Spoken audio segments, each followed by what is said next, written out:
हमारे पार्टी के वरिष्ठ नेता, दिल्ली विधानसभा में पूर्व नेता प्रतिपक्ष और सांसद श्री रामवीर सिंह विधूड़ी जी, प्रदेश की महामंत्री कमलजीत सहरावत जी और सांसद हैं, सांसद एवं प्रदेश महामंत्री श्री योगेंद्र चंदोलिया जी, सांसद प्रवीण खंडेलवाल जी और सांसद बहन बांसुरी स्वराज जी कल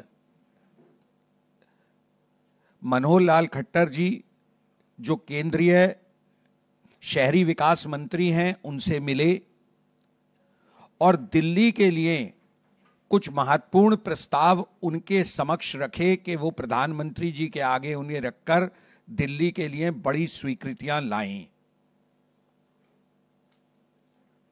मैं माननीय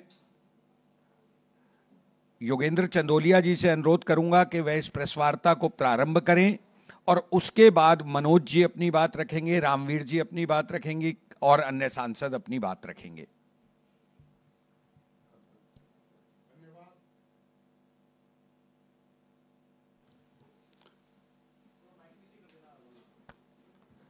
धन्यवाद प्रवीण शंकर कपूर जी। आज की यह प्रेस वार्ता में उपस्थित सभी पत्रकार मित्रों, कल हम दिल्ली के 7 सांसद देश के शहरी विकास मंत्री माननीय मनोहर लाल जी से मिले थे और दिल्ली की अनेक चीज़ों की हम मांग लगातार कर रहे थे और उन्होंने हमें कल आश्वासन दिया कि दिल्ली के लिए नरेंद्र मोदी जी की सरकार, शहरी विकास मंत्री खट्टर जी और कल की भी प्रेस वार्ता में हर्ष मल्होत्रा जी जो हमारे केंद्रीय राज्य मंत्री हैं, उन्होंने ट्रांसपोर्ट से संबंधित, कल हम जब गडकरी साहब से मिले थे उनको भी हमने कुछ हमारी डिमांड रखी थी, उन्होंने भी उसकी स्वीकृति हमें दी थी। तो कल की प्रेस वार्ता के बाद आज ये दूसरी प्रेस वार्ता है। इसमें यहाँ पर प्रेस वार्ता के अंदर हमारे केंद्रीय राज्य मंत्री हर्ष मल्होत्रा जी, पार्टी के पूर्व प्रदेश अध्यक्ष सांसद मनोज तिवारी जी, पार्टी के वरिष्ठ नेता और पूर्व में एलओपी रहे रामवीर विधूड़ी जी, बहन कमलजीत सहरावत जी जो महामंत्री भी हैं और सांसद भी हैं, और प्रवीण शंकर कपूर जी हमारे मीडिया के हेड।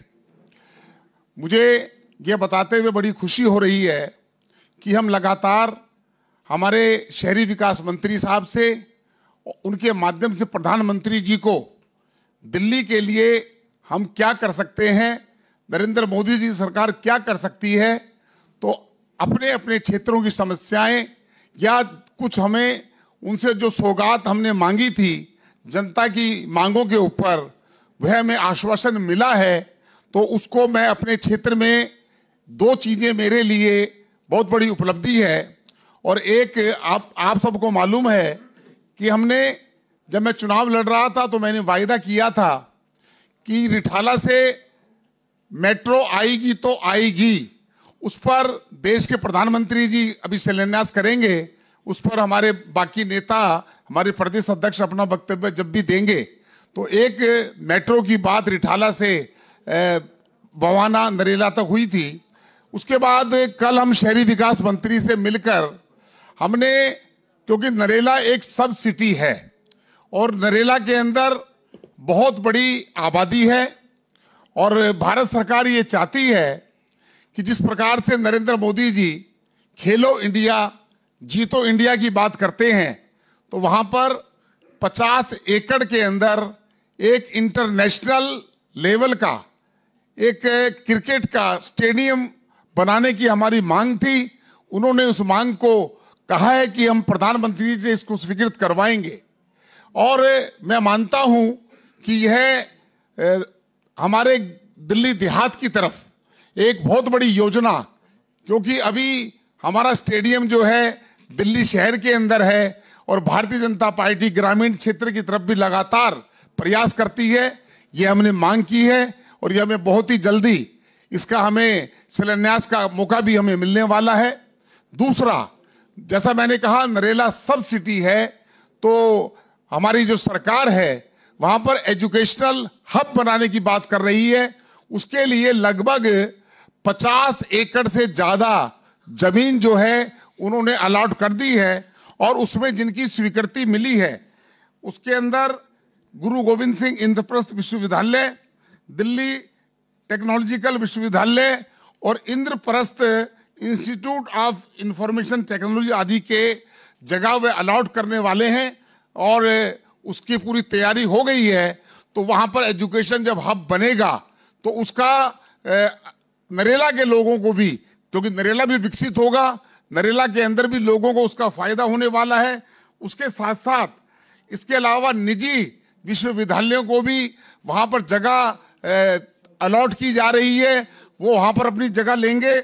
प्रशिक्षण केंद्रों, योजना और वास्तुकला स्कूल की विशेष संस्थानों की समायोजित करने के प्रावधान की हमने मांग की है, और उन्होंने अक्षरशः इसको कहा है कि हम इसको कराएंगे। ये जो हमारा नेशनल जो क्रिकेट स्टेडियम बनेगा, हम ये जानते हैं कि एक मोदी जी का प्राइम NIT जो हमारी बकौली में बनी हुई है, वहीं से UR2 के पास जाने के ऊपर 80 फुट रोड के पास ये सारी जगह है जहां पर ये सारी चीजें विकसित होंगी।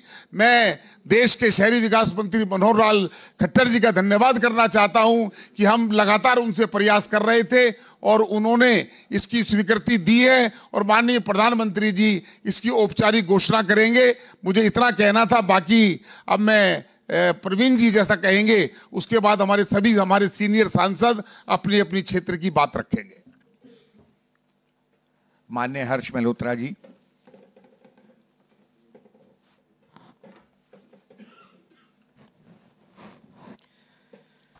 बहुत बहुत धन्यवाद प्रवीण भाई। मंच पर उपस्थित हमारे पार्टी के पूर्व प्रदेश अध्यक्ष एवं सांसद भाई मनोज तिवारी जी, पार्टी के बहुत वरिष्ठ नेता, पूर्व में नेता प्रतिपक्ष रहे दिल्ली विधानसभा में, वर्तमान में दक्षिणी दिल्ली से सांसद आदरणीय रामवीर जी, भाई योगेंद्र जी जो कि सांसद और महामंत्री भी हैं दिल्ली प्रदेश के, बहन कमलजीत जी प्रदेश महामंत्री एवं सांसद, प्रवीण जी सांसद, उपस्थित पत्रकार भाइयों बहनों। जैसा कि कल भी हमने आपको बताया था कि दिल्ली में ट्रैफिक को कम करना और पोल्यूशन कम करना हम सब की प्रायोरिटी है, और आदरणीय मोदी जी की सरकार दिल्ली के इन विषयों पर बहुत तत्परता से काम करने को तैयार भी है और कर भी रही है। कल मैंने दिल्ली में जो हाईवेज हैं, एक्सप्रेसवेज हैं, उसकी बात की थी, और उसके आसपास के भी कुछ कनेक्टिव हाईवेज, मेजर हाईवेज से टच करने की बात की थी, जिससे दिल्ली के अंदर उत्तर प्रदेश, हरियाणा का जो सिर्फ पासर्स बाय ट्रैफिक है वो दिल्ली में ना आए, वो हरियाणा से उत्तर प्रदेश डायरेक्ट जा सके। उसी तर्ज पर दिल्ली के लोगों का जीवन स्तर उठाने के लिए हमने कल आदरणीय मनोहर लाल खट्टर जी से जाकर के अपनी कुछ बातें रखी हैं, जिसमें आपके ध्यान में ही होगा कि दिल्ली मेट्रो एक लाइफलाइन बनी है दिल्ली की, लगातार मोदी जी की सरकार के प्रयास से। इसी में सेंट्रल विस्टा आप सबके ध्यान में है कि दिल्ली की एडमिनिस्ट्रेशन का, देश के एडमिनिस्ट्रेशन का एक बहुत बड़ा हब बनने जा रहा है, जो लगातार बनने, उसको कंप्लीट होने के कगार पे है। सेंट्रल विस्टा को भी मेट्रो से जुड़ना चाहिए, ताकि जो ऑफिसर्स, कर्मचारी और सभी स्टाफ है उन लोगों को भी सहूलियत हो, और दिल्ली में जो ऑफिस आवर्स में आने का और ऑफिस से वापस जाने का जो जाम दिल्ली में लगता है, जिससे प्रदूषण भी होता है, उससे निजात मिल सके। ये बात हमने निवेदन किया है कि सेंट्रल विस्टा तक भी मेट्रो की कनेक्टिविटी होनी चाहिए। इसके साथ साथ दिल्ली में दिल्ली के आसपास के जो राज्य हैं वहां से बहुत से लोग डेली बेसिस पर भी काम के लिए और व्यापार के लिए आते हैं। उसके कारण से भी दिल्ली के चारों तरफ बॉर्डर्स पर जाम जैसी स्थिति कई बार लगती है और प्रदूषण भी उससे होता है।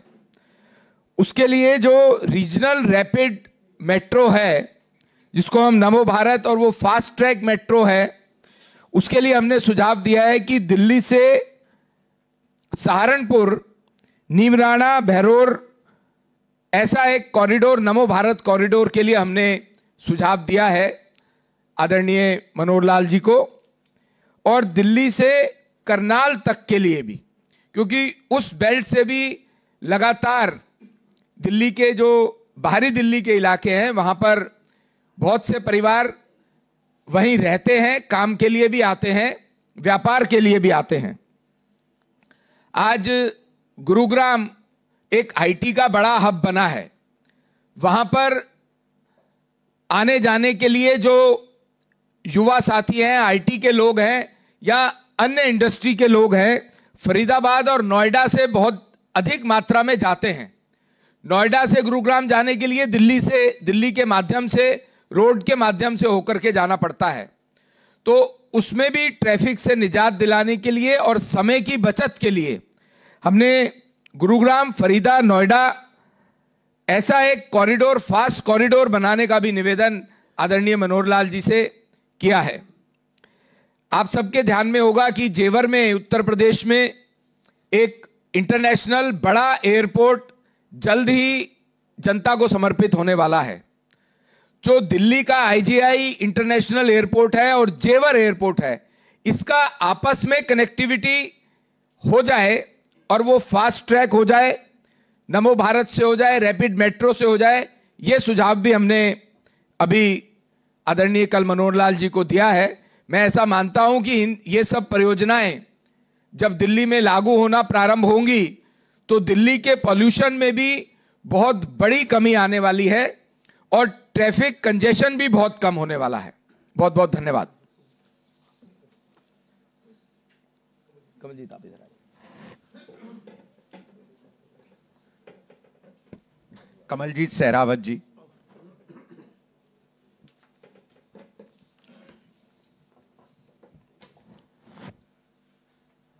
नमस्कार साथियों, आज की प्रेस कॉन्फ्रेंस में हमारे सांसद और पूर्व नेता प्रतिपक्ष के रूप में दिल्ली की सेवा करने वाले भाई रामवीर विधूड़ी जी, हमारे सांसद और पूर्व प्रदेश अध्यक्ष भाई मनोज तिवारी जी, केंद्रीय मंत्री और सांसद भाई हर्ष मल्होत्रा जी, सांसद और प्रदेश महामंत्री भाई योगेंद्र चंदोलिया जी, और हमारी व्यापारी वर्ग के जाने माने चेहरे सांसद भाई परवीन खंडेलवाल जी के साथ आज की प्रेस कॉन्फ्रेंस में भाई परवीन शंकर कपूर जी, जिनके माध्यम से लगातार आप भाजपा के सभी प्रेस कॉन्फ्रेंस में आते हैं और सारी जो सूचनाएं हम उनके माध्यम से आप तक पहुंचाते हैं। जैसा कि मेरे साथियों ने बताया कि दिल्ली में बहुत से काम केंद्रीय सरकार ने किए हैं और मैं सबसे भाग्यशाली हूं कि मेरे क्षेत्र में पश्चिमी लोकसभा में इंटरनेशनल लेवल पर भारत को पहुंचाने के बहुत सारे प्रोजेक्ट आए हैं। हम सबको याद होगा यशोभूमि, जो कि इंटरनेशनल कन्वेंशन सेंटर है। अभी इसका सिर्फ एक हिस्सा शुरू हुआ है, आने वाले सालों में इसके बाकी हिस्से भी शुरू होंगे। इसके साथ ही पिछले महीने गोल्फ कोर्स, जो कि इंटरनेशनल लेवल का है, उसकी शुरुआत भी द्वारका में की गई है। जो प्रधानमंत्री जी के कल के कार्यक्रम है उनमें हमारे क्षेत्र के 2 बड़े प्रोजेक्ट शामिल हैं, जिसमें से एक लॉ कैंपस सेक्टर 21 द्वारका में और एक दिल्ली यूनिवर्सिटी का कॉलेज रोशनपुरा में बनेगा। और आने वाले समय में एशिया का सबसे बड़ा पार्क, भारत वंदना पार्क, सेंट्रल गवर्नमेंट का प्रोजेक्ट है, 560 करोड़ की लागत से है, जिसका उद्घाटन अगले साल होगा। और इंटरनेशनल स्पोर्ट्स कॉम्प्लेक्स भी ऑन गोइंग है, जो कि फुटबॉल और क्रिकेट का सबसे बड़ा ग्राउंड होगा। इन सब ऑनगोइंग प्रोजेक्ट्स और जो काम शुरू हुए हैं उसमें बहुत आसानी होती है अगर मेट्रो की कनेक्टिविटी होती है। द्वारका को एयरपोर्ट, मेट्रो और जो दिल्ली की नॉर्मल मेट्रो है, दोनों से कनेक्शन बहुत अच्छे से मिले हैं। लेकिन हमने कल मनोहर लाल खट्टर जी, जो हमारे मिनिस्टर हैं, उनसे प्रार्थना की है कि वो हमारी 2 लाइन को और सैंक्शन कर दें, तो इससे इन सभी ऑनगोइंग प्रोजेक्ट्स और जो प्रोजेक्ट्स शुरू हुए हैं उनको बहुत लाभ मिलेगा, क्योंकि आने वाले लोगों को आसानी होगी। और इसमें दिल्ली एयरपोर्ट द्वारका से गुड़गांव, क्योंकि गुरुग्राम बहुत बड़ा एक क्षेत्र है जहां पर कि प्रोफेशनल और आईटी कंपनीज का हब है, तो वहां तक ये कनेक्टिविटी जाए, यानी दिल्ली एयरपोर्ट जो द्वारका तक आती है उसकी कनेक्टिविटी गुरुग्राम एयरपोर्ट तक, एरो सिटी तक भी हो। ये प्रपोजल हमने कल उनको दिया है।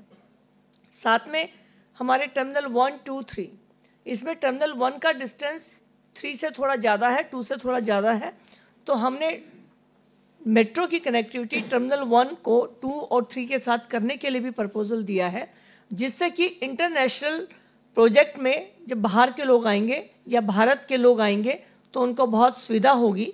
तो ये 2 मेट्रो की कनेक्टिविटी आदरणीय मंत्री जी से हमने की है, जिसकी उन्होंने प्रिलिमिनरी स्टेज पर हाँ कर दी है कि हम आने वाले समय में इन दोनों प्रोजेक्ट को लेंगे।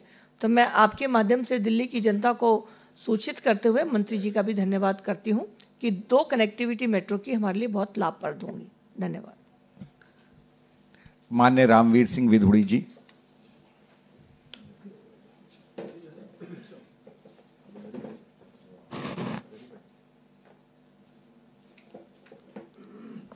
आज तो लंबी हो गई प्रेस कॉन्फ्रेंस, कल तो बड़ा शॉर्ट में हो गई थी।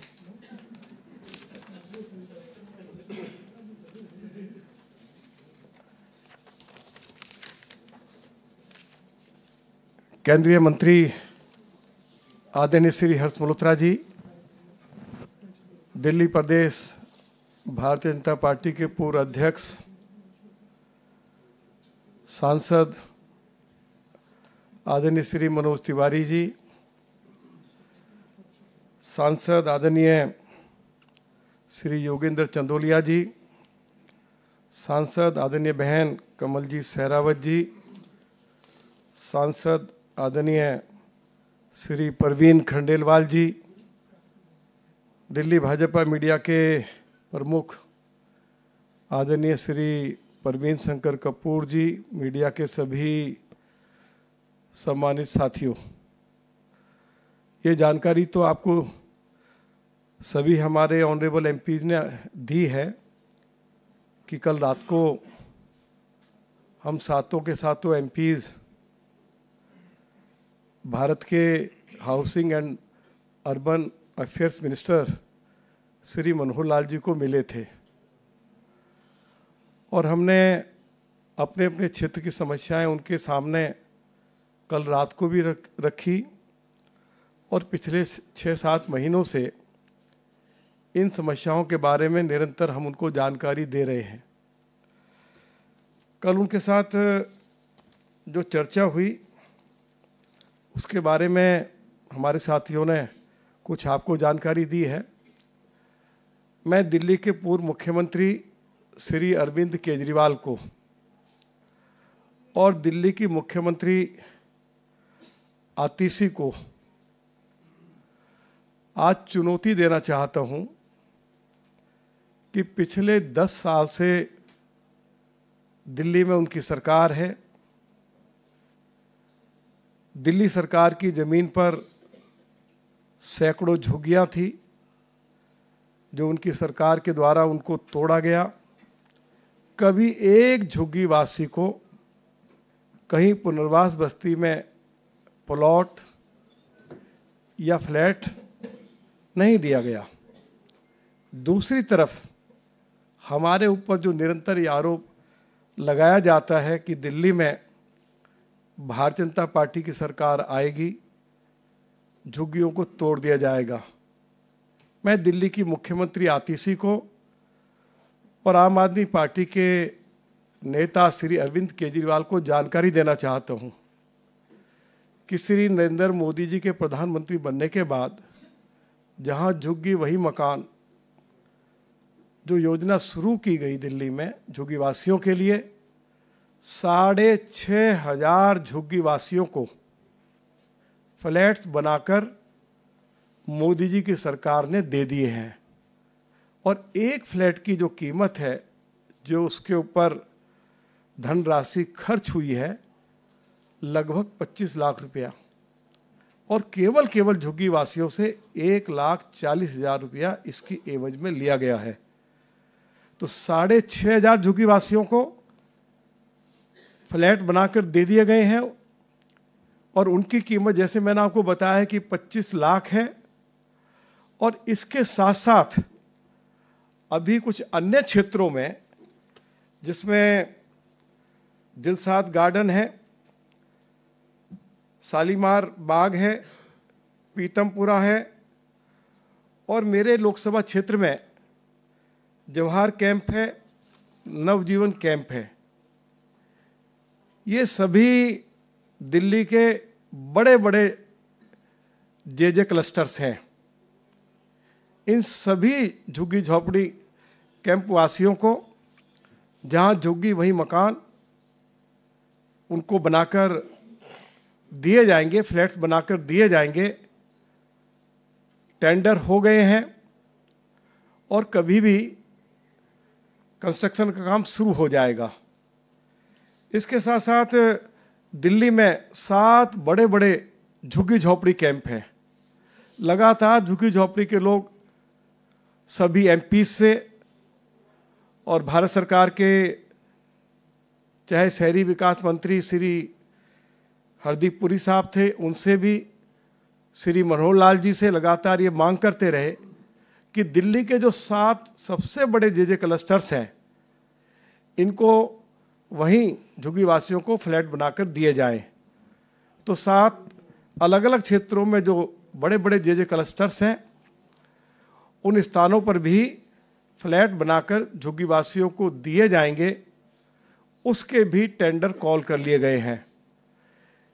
एक जानकारी मैं आपको और देना चाहता हूं, जो मेरे लोकसभा क्षेत्र से संबंधित है। लंबे समय से बदरपुर विधानसभा क्षेत्र के लोग और श्री हर्ष मल्होत्रा जी के क्षेत्र के लोग ये मांग करते रहे हैं कि मेट्रो को जो है कालंदी और कालंदी से जैतपुर तक बढ़ाया जाए, तुगलकाबाद जो मेट्रो है। तो मुझे इस बात की खुशी है कि भारत के मंत्री श्री मनोहर लाल जी ने हमारे आग्रह को स्वीकार किया है। तुगलकाबाद मेट्रो जो है कालंदी से जैतपुर तक जाएगी। मैं इसके लिए श्री मनोहर लाल जी के प्रति और देश के यशस्वी प्रधानमंत्री श्री नरेंद्र मोदी जी के प्रति बहुत आभार व्यक्त करना चाहता हूं कि लंबे समय से जो हमारी मांग चली आ रही थी, उसको उन्होंने स्वीकार किया है। इसके लिए जितनी बजट की आवश्यकता सरकार को होगी, उसका प्रोविजन कर दिया गया है। तो मैं एक बार फिर दिल्ली के सभी झुग्गी वासियों की ओर से कि प्रधानमंत्री जी ने 6,500 झुग्गी वासियों को फ्लैट बनाकर दे दिए हैं, और लगभग 6 बड़े बड़े जो जे क्लस्टर्स हैं, वहीं पर उनको फ्लैट बनाकर दिए जाएं। उनके टेंडर हो गए हैं। तो इसके लिए भी मैं एक बार फिर प्रधानमंत्री जी के प्रति और श्री मनोहर लाल जी जो हमारे आवास और शहरी मामलों के मंत्री हैं, उनके प्रति बहुत बहुत धन्यवाद करता हूं। माननीय मनोज तिवारी जी अब इस सारी प्रेस वार्ता को समराइज करेंगे। इस प्रेस वार्ता में थोड़े विलंब से एक मीटिंग में व्यस्त होने के कारण एनडीएमसी के वाइस चेयरमैन कुलजीत जी थोड़े विलंब से आए हैं, वह भी हमारे साथ इस प्रेस वार्ता में जुड़ गए हैं।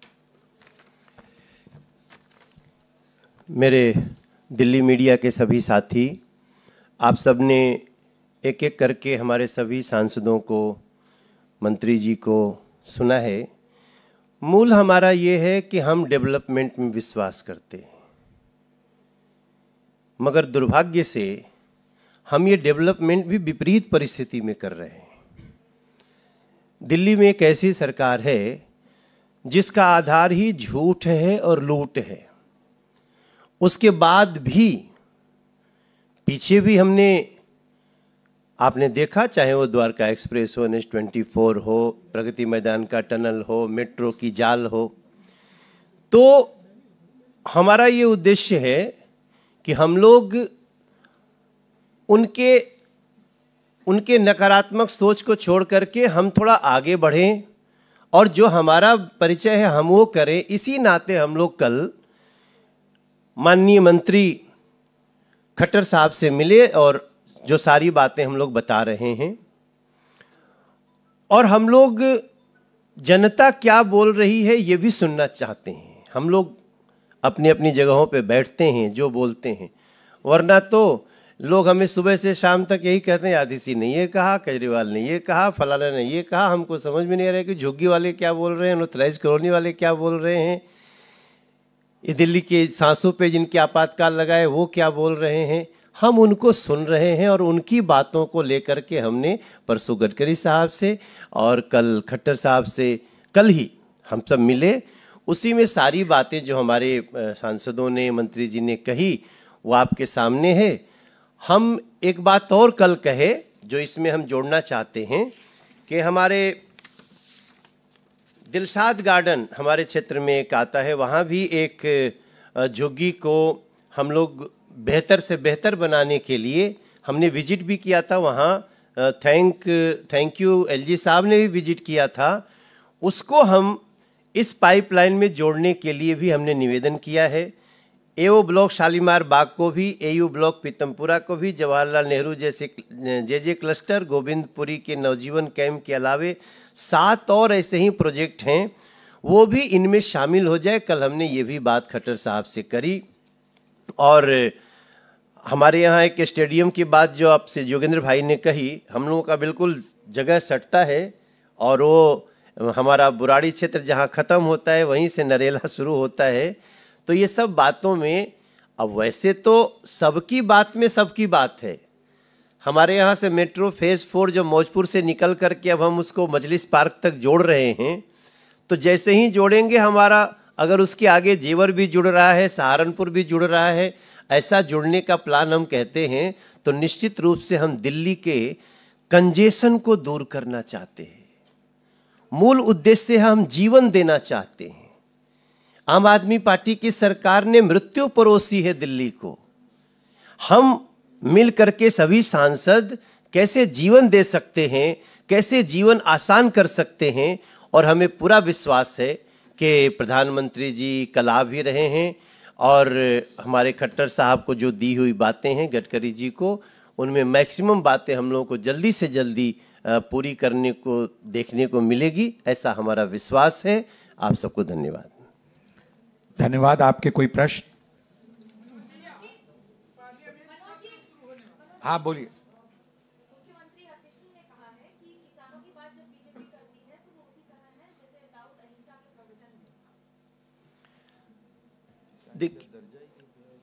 जिस दिल्ली में किसान को किसान का दर्जा ही नहीं दिया इन लोगों ने, शर्म नहीं आ रही है इन लोगों को अपनी उस कुर्सी पर बैठ करके इस तरह की बात करते हैं।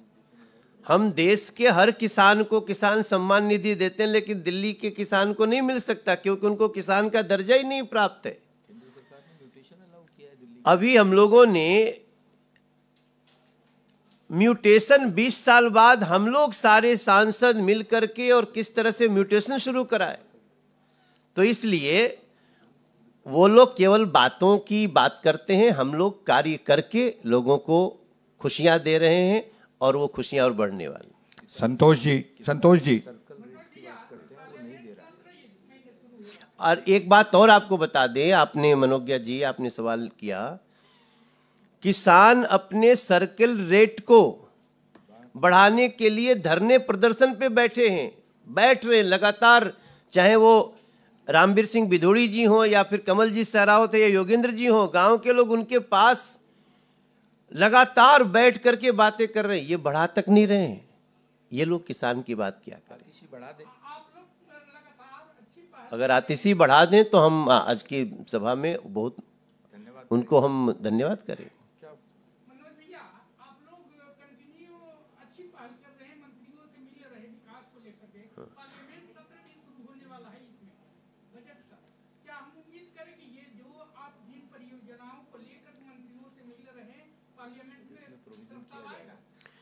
100% हमारी मांग ही इसलिए हो रही है कि इसके लिए और भी मतलब आउट ऑफ टर्न भी हमें बजट मिल सके, इसके लिए हम प्रयास कर रहे हैं और हमें पूरा विश्वास है, हमें अपने नेता पे विश्वास है कि हम ये जरूर लेके आएंगे।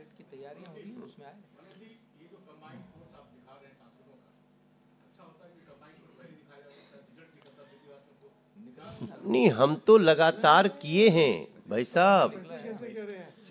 अभी पीछे जो लोकसभा का चुनाव था, आपने देखा, हम लोगों का सारे लोग एक हो गए, उसके बाद भी दिल्ली की जनता ने इसी इच्छा शक्ति को और कंबाइंड शक्ति को आशीर्वाद दिया है।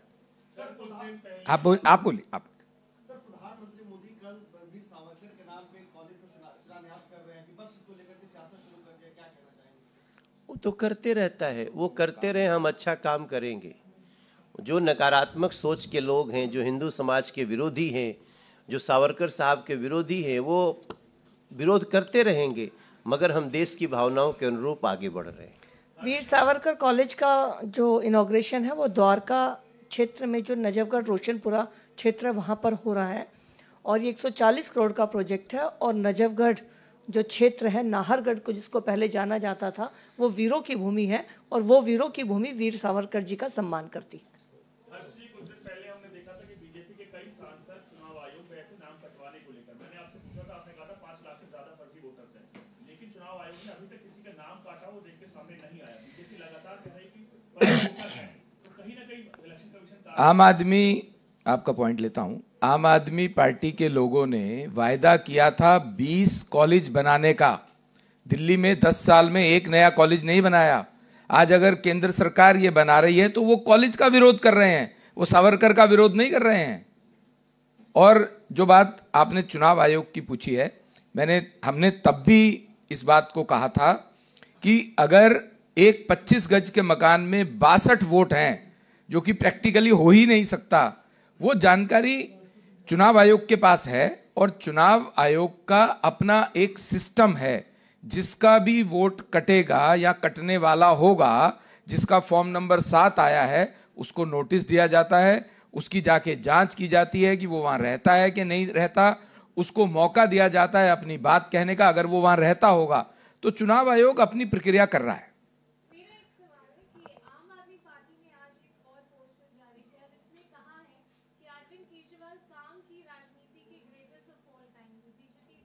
अभी हमने सुबह एक पोस्टर आपको दिखाया था, वो इसके लिए काफी है, इसके लिए काफी है। आपने बहुत वैलिड प्रश्न पूछा है। यही बात दिल्ली की जनता केजरीवाल साहब, आतिशी और इनके नेताओं से पूछ रही है जो 10 साल से दिल्ली में हैं।